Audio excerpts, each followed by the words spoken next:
மினன் நிசா, நான் இந்த உலகத்துல ஆண்களுக்கு விட்டுட்டு போகக்கூடிய ஃபித்னாக்கல்ல பெண்களுடைய ஃபித்னாவை விட பயங்கரமான ஃபித்னா எதையுமே விட்டுட்டு போகலன்னு சொன்னாங்க ரசூலுல்லாஹி ஸல்லல்லாஹு அலைஹி வஸல்லம். புகாரி ஷரீஃப்ல வரக்கூடிய சஹீஹான ஹதீஸ். இந்த உலகத்திலே ஆண்களுக்கு நான் விட்டுட்டு போகக்கூடிய ஃபித்னாக்கல்ல ஃபித்னா என்ற வார்த்தையை ரசூலுல்லாஹ் பாவிச்சாங்க. ஃபித்னா என்ற வார்த்தைய குழப்பம். மா தரக்து பஅதி ஃபித்னதன் அضر على الرجال من النساء ரவாஹுல் புகாரி. குர்ஆன்லயும் زين للناس حب الشهوات من النساء என்று தான் ஆரம்பிக்கிறார். முதலாவது பெண்களை தான் குறிப்பிட்டு சொல்றாங்க. எனவே இந்த கவர்ச்சியான பெண்களுடைய கவர்ச்சியை கொடுத்தவன் மறைக்கும்படி கட்டளையிட்டான். எவன் இந்த பெண்களை கவர்ச்சியாக படைத்தானோ அதே அல்லாஹ் அந்த பெண்களுக்கு கட்டளையிட்டிருக்கிறான், உங்களோட கவர்ச்சியை வெளிப்படுத்தாதீங்க, உங்களோட அழகை வெளிப்படுத்தாதீங்கன்னு சொன்னான். ولا يبدين زينتهن ولا يبدين زينتهن. ஏ பெண்களே, உங்களோட அழகை வெளிப்படுத்தாதீங்க. பெண்கள்கிட்ட இயற்கையாக உள்ள அழகு கவர்ச்சி அதை வெளிப்படுத்தாதீங்கன்னு அல்லாஹ் கட்டளையிட்டான். அப்ப குர்ஆன் தெளிவான விஷயம். அப்ப பெண்களுடைய கவர்ச்சிய மூடும்படி மறைக்கும்படி அல்லாஹ் கட்டளையிட்டான். அதனால்தான் ஃபர்தா போடுங்க, பெண்களை முழுமையாக மறைங்க என்று சொல்லப்பட்டது. அதனால தான் ஒரு பெண்மணி அழகா உடுத்துக்கொண்டு பாதையில நடந்து போகக்கூடிய நேரத்துல எத்தனை ஆண்கள் அந்த பெண்ணை கண்டு கண்ணால ரசிப்பாங்க, எத்தனை ஆண்கள் ரசிப்பாங்க. போறவங்க என்ன அவுளியாக்களா போறவங்க எல்லாரும் பணியே பார்த்து கொண்டா போறாங்க. இவன் பார்வையாலே குழந்தை உண்டாகும் போல இருக்குது, அவ்வளவு பயங்கரமான பார்வையை பார்க்கிறான் இவன். பார்வை பயங்கரம். புகாரி ஷரீஃப்ல தெளிவா ஹதீஸ் வந்திருக்குது, ஐனானி ஜினாஹுமா அன்-நظரு. கண் இருக்குதே, இந்த ஒவ்வொரு உறுப்புகளாலேயும் விபச்சாரம் நடக்குது. ஒவ்வொரு உறுப்பும் ஜினா செய்து என்று சொன்னாங்க ரசூலுல்லாஹ். அதுல கண்ணை பற்றி சொல்லும் பொழுது சொன்னாங்க, ஐனான் ஜினாஹுமா அன்-நظரு. இரு கண்கள், அந்த கண்ணுடைய விபச்சாரம் எது தெரியுமா? பார்ப்பது என்று சொன்னாங்க ரசூலுல்லாஹ். ஒரு ஆண் ஒரு பெண்ணை கண்ணால கண்டு ரசிக்கிறது, இது கண்ணால செய்யக்கூடிய விபச்சாரம். யதான் ஜினாஹுமா அல்-பத்ஷ். இரண்டு கைகள், அது அதனுடைய விபச்சாரம் ஒரு மஹரம் இல்லாத பெண்ணை பிடிக்கிறது கையால. ரிஜிலான் ஜினாஹுமா அல்-மஷ். இரு கால்கள், அதனுடைய விபச்சாரம் ஒரு பெண்ணை நாடி ஒருவன் நடந்து செல்வது. அவ இப்ப வேலை விட்டு போவா, அல்லது அவ ஸ்கூல்ல இருந்து ஆஃப் ஆகி போவா, இவர் நடந்து போறாரு பாக்குறது. இந்த எடுத்து வைக்கக்கூடிய எட்டுக்கள் நன்மையாக எழுதப்படுமா, பாவமாக எழுதப்படும். சிலவங்க சொல்றாங்க, நாங்க என்ன அப்படி ஒண்ணு பேசுறதும் இல்ல, கதைக்கிறதும் இல்ல, SMS மட்டும் தான் அடிக்கிறது. SMS. அப்ப அந்த SMS அடிக்கிறது விரல அசைக்கிறீங்களே, அந்த அசைக்கக்கூடிய ஒவ்வொரு அசைவும் பாவமாக எழுதப்படும், நன்மையா எழுதப்பட மாட்டாது. அது ஆரம்பிக்கும் SMS-ல, முடியும் போயிட்டு விபச்சாரத்துல. ஆரம்பிக்கிறது SMS-ல தான். அதனால தான் பெண்களுக்கு சலாம் சொல்றதையும் தவிர்த்துக்கோங்க. அது என்ன சலாம் சொல்ல வானம் என்று சொல்றீங்க, நன்மையான ஒரு காரியத்தை தடுக்கிறீங்க ஏன் என்று நீங்க கேட்கலாம். ஆரம்பிப்பீங்க நன்மையை கொண்டு, முடியும் விபச்சாரத்துல. அதனால தான் சலாத்தையும் தவிர்த்துக்கோங்க. நீங்க ஒரு அழகான பெண்ணை பார்த்து அஸ்ஸலாமு அலைக்கும் என்று சொல்ல, அவ உங்களோட முகத்தை பார்த்து பல்ல காட்டி கொண்டு வாலைக்கும் அஸ்ஸலாம் என்று சொல்ல, அவட சிரிப்பு உங்களுக்கு பட, இது தொடரும். இது இப்படியே தொடர்ந்து முடியும் போயிட்டு பாவத்துல. அதனால நீங்க சலாம் சொல்ல தேவையில்லை வாப்பா, சலாமத்தா போயிருங்க. சலாம் சொல்லாம நிம்மதியா போய் சேர்ந்துருங்க வீட்டுக்கு. மேலான கண்ணியமான சகோதரர்களே, பெரியார்களே, எங்களுக்கு நல்லா விளங்குது. ஒரு வயசாளி பெண்மணி, அந்த பெண்ல அப்படி சந்தர்ப்பங்களே இல்லைண்டா அந்த பெண்ணுக்கு சலாம் சொல்லலாம். அந்த பெண் சலாம் சொன்னா பதில் சொல்லலாம். பொதுவா பெண்கள் யாராவது சலாம் சொன்னா பதில் சொல்லி ஆகணும். ஒரு பெண்மணி எங்களுக்கு சலாம் சொல்றா, என்ன செய்யறது? இந்த கட்டத்துல நாங்க அமைதியா பதில சொல்லிட்டு போக வேண்டியது. பதில் சொல்றது வாஜிபே. அதனால அமைதியா அவக்கு கேட்க சொல்லணும் என்றது கட்டாயம் இல்லை. ஏன்னா அங்கனைக்கு கேட்க சொன்னா ஃபித்னா உண்டாவ சந்தர்ப்பம் இருக்கு. அவட முகத்தை பார்த்து சிரிச்சுக்கு. ஹதீஸ்ல வந்திருக்குது, தபஸ்ஸுமுக ஃபீ வஜ்ஹி அஹீக லக ஸதகா. நீங்க உங்களோட ஒரு சகோதர முஸ்லிமை பார்த்து சிரிக்கிறது சதகாவுடைய நன்மை கிடைக்கும் சொன்னாங்க. புகாரி ஷரீஃப்ல வரக்கூடிய ஹதீஸ். நீங்க ஒரு முஸ்லிமை பார்த்து சிரிச்சா சதகா செஞ்ச நன்மை கிடைக்கும். அது ஆண்களை பார்த்து சிரிச்சு கொள்ள வேண்டியது பிரச்சனை இல்லை, தாராளமாக நன்மையான விஷயம். ஆனா ஒரு ஆண் மஹரம் இல்லாத பெண்ணை பார்த்து, ஹதீஸ்ல புகாரி ஷரீஃப்ல ஹதீஸ் வந்திருக்குது, இன்னைக்கு அப்படித்தான் எல்லாரும் பார்க்கிறது. புகாரில ஹதீஸ் வந்திருக்குது, அறிவு கெட்டவன் அவன் அறக்குறையா விளங்கி கொண்டு அவன் போற ரோட்ல போற பெண்ணோட சிரிச்சாயண்டா அங்க நீ பாவத்துக்கு சந்தர்ப்பம் உண்டா. அதனால கண்ணியத்துக்குரிய மேலான சகோதரர்களே, பெரியார்களே, தாய்மார்களே, சகோதரிகளே, விஷயங்களை தெளிவா விளங்குங்க. அறக்குறையா விளங்கிடாதீங்க. அறக்குறையா விளங்கினா தான் குழப்பம். அறக்குறையா விளங்கிதான் இந்த பெரிய குழப்பமா இருக்குது. பாதி விளங்கி பாதி விளங்கி இல்ல. ஜுஸுல் ஹதீஸ், ஹதீஸ்ல ஒரு துண்டை விளங்கி இருக்கிறார், அடுத்த துண்டை விளங்க இல்ல.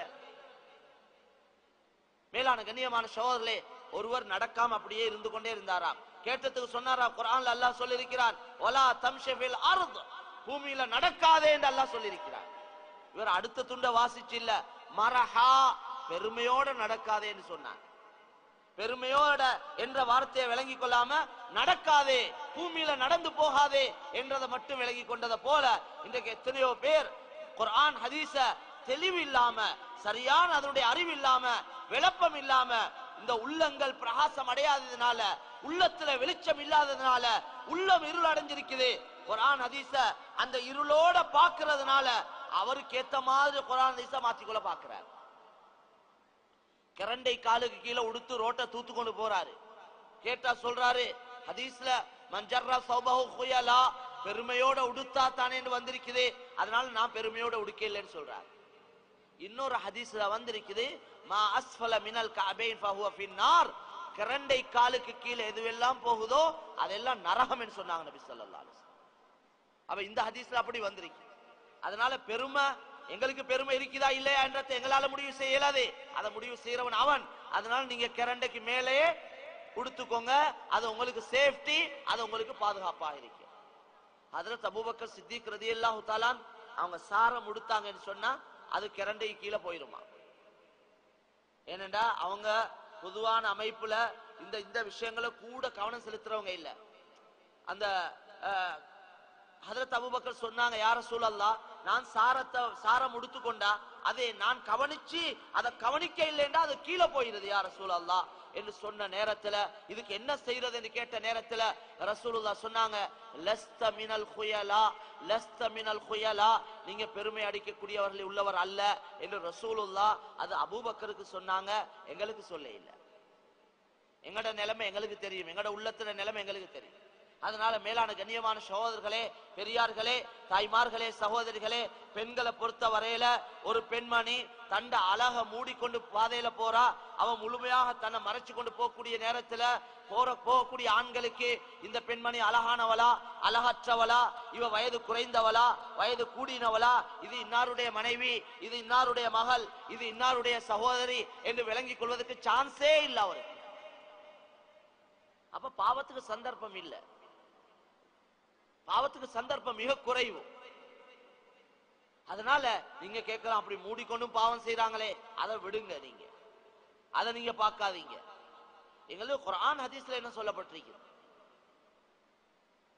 மேலான கண்ணியமான சகோதரர்களே, பெரியார்களே, நான் இன்னும் தெளிவாக சொல்வதன் சொன்னா, ஒரு பெண்மணி அவ தண்ட உடலை முழுமையாக மறைச்சு கொண்டு போவதன் மூலமாக எத்தனையோ ஆண்களை பாவத்திலிருந்து பாதுகாக்கிறார். அல்லாஹ் அந்த பெண்ணுக்கு ரஹ்மத் செய்வான், நிச்சயமா பெரிய நன்மையை கொடுப்பான். ஏன்னா பெண்களுக்கு பொதுவாக விருப்பம் என்ன தெரியுமா? அவங்களோட அழக காட்டுவதில் தான் அவங்களுக்கு விருப்பம். வண்ண வண்ணமாக உடுத்து, நகைகள் போட்டு, விதவிதமாக ஆடைகள் அணிஞ்சி அவங்களோட அழகுகளை காட்டுவதில் அவங்களுக்கு தனி விருப்பம். அது அல்லாஹ் அவங்கள அப்படி ஒரு விருப்பத்தை வச்சிருக்கிறார். அப்படி ஒரு விருப்பத்தை வச்சுத்தான் சொன்னான், தடுத்தான், போடாதே, உன் அழக வெளிப்படுத்தாதே சொன்னான். அழக விருப்பத்தை வச்சுதான். அப்பதான் சோதனைன்னு சொல்லுவோம். எங்களுக்கு பெண்களை பாக்குறதுல வெறுப்ப போட்டிருந்தான்னு சொன்னா நாங்க யாரும் பெண்களை பார்க்க மாட்டோம், எல்லாம் பணியை பார்த்து கொண்டே தான் போவோம். நஜி சொண்டு போகுதுன்னுவோம், அருவறுப்பானது ஒன்று போகுதுன்னு சொல்லுவோம். எங்களுக்கு பெண்கள்ல விருப்பத்தை போட்டுட்டு தான் எங்களுக்கு சொன்னான், பார்க்காதே, பார்வையை தாழ்த்திக்கோ என்று சொன்னான். அப்ப சோதனை.